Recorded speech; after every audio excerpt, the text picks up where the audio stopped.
Guys, nandito po kami sa Ecoland. Ayan po, yung proper of Asusina. Tapos dito po yung school namin po. Yan. Ito po yung school namin to.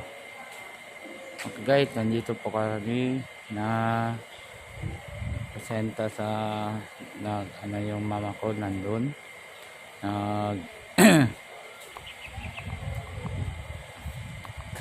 dito. Ayun po yung school namin. Yan, principal office. Tapos dito yung school office, school. Yan, nandun sila. Tapos guys, paki-follow, share,